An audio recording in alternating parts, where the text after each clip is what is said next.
ज्येष्ठ शुक्ल निर्जला एकादशी व्रत कथा, जिसे सुनने से मनुष्य के हर पाप ताप नष्ट हो जाते हैं और मोक्ष की प्राप्ति होती है।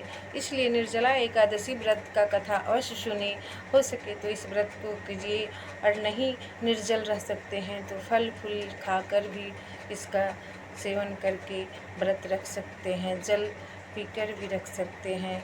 इसलिए निर्जला एकादशी अपने आप में साल भर में सबसे श्रेष्ठ माना जाता है। भीमसेन ने इसी व्रत को किए थे, उनको मोक्ष प्राप्त हुआ और वो कोई व्रत नहीं करते थे जीवन में, सिर्फ एक ही निर्जला एकादशी व्रत रखें, प्रभु उनको उसी से मुक्ति दिला दिए। ज्येष्ठ शुक्ल निर्जला एकादशी व्रत कथा का महत्व। भगवान श्री कृष्ण ने कहा, धर्मराज, अब तुमसे शुक्ल पक्ष में आने वाली श्रेष्ठ निर्जला एकादशी व्रत का वर्णन करता हूँ, जिसके करने से मनुष्य के सभी दुख दरिद्र छूटकर उसे इच्छित फल प्राप्त होते हैं। और इसलिए इस कथा को तुम ध्यान से सुनो। एक बार भीमसेन ने वेद व्यास जी से प्रार्थना की कि मेरे भाई पांडव, मेरी माता कुंती और पत्नी हमेशा मुझे बोलते रहते हैं कि एकादशी का व्रत रखिए, मुझे एकादशी का व्रत करने के लिए आग्रह करते रहते हैं, किंतु मेरे पेट में वृक नामक अग्नि का निवास होने से मुझे हर समय भूख लगा रहता है, इसलिए मैं व्रत नहीं कर पाता। उसको शांत करने के लिए मैं कुछ न कुछ खाता पीता रहता हूँ, इसलिए मैं भूखा रहकर कोई व्रत नहीं कर सकता। कृपा करके कोई दूसरा उपाय बताइए जिससे मेरा संकट टल सके।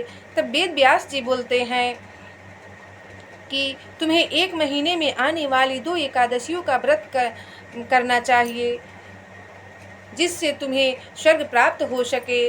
तब भीमसेन ने बोले, मुझे एक ही ऐसा व्रत बतलाइए जिसके करने से मेरी सारी संकट दूर हो जाए। तब साल भर की सभी एकादशियों के तब वेद व्यास जी ने बोला, साल भर में सभी एकादशियों के करने का फल प्राप्त हो सके। वेद व्यास जी बोले, हे भीमसेन, ज्येष्ठ शुक्ल निर्जला एकादशी व्रत करने वाले को काम क्रोध मोह छल कपट अभिमान और हिंसा का पूरी तरह से त्याग कर देना चाहिए।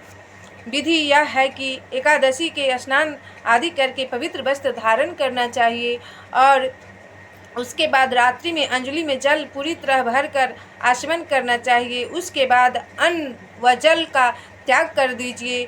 भगवान की पूजा करनी चाहिए। स्त्री को जागरण करना चाहिए और द्वादशी को कीर्तन एवं सत्संग करना चाहिए। प्रातःकाल अपनी शक्ति अनुसार ब्राह्मणों को भोजन वस्त्र पात्र तथा धन दान करे और पुनः अन्न जल ग्रहण करना चाहिए। इस प्रकार विधि पूर्वक निर्जला एकादशी के करने से तुम सभी संकटों से छूटकर वीरों में श्रेष्ठ वीर कहलाओगे। भीमसेन ने वेद व्यास जी के कहे अनुसार निर्जला एकादशी का व्रत किया और सारी विधि विधान के पालन किया और ब्राह्मणों को भोजन व इच्छा अनुसार दान दिया, जिसके प्रभाव से वे संकटों से छूटकर वीरों में श्रेष्ठ वीर कहलाएं और सुखों को प्राप्त हुए। यही निर्जला एकादशी का फल है। जो व्यक्ति इस एकादशी का व्रत रखता है उसे भगवान हर संकट से छुटकारा दिलाते हैं। इस जन्म में तो क्या, अगले जन्म में मोक्ष की प्राप्ति होता है। बोलिए एकादशी व्रत भगवान की जय।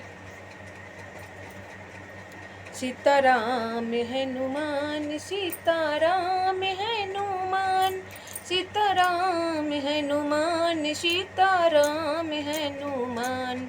राधे श्याम घन श्याम, राधे श्याम घन श्याम, राधे श्याम घन श्याम, राधे श्याम घन श्याम।